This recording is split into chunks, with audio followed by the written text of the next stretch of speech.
Hello guys! Prepare an overnight oat breakfast bowl with me. This is a quick and easy way to make breakfast that is healthy but also yummy. I will show you naman po the ingredients that I will put on my bowl. I will stay quiet so you guys can hear my little ASMR.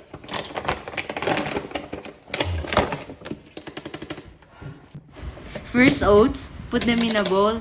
I don't measure it, pinapakiramdaman ko na lang po.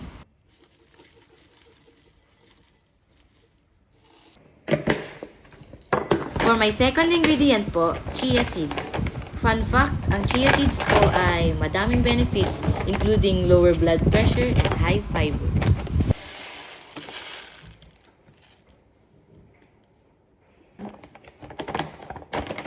Next is milk naman po. Di ko din po ito ni-measure tulad po ng oats at saka po chia seeds.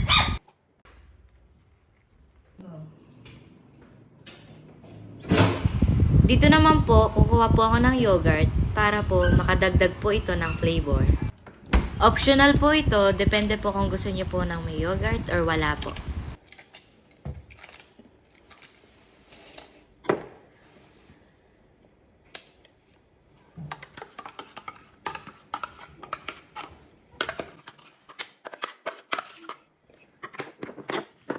And then I mix it all up.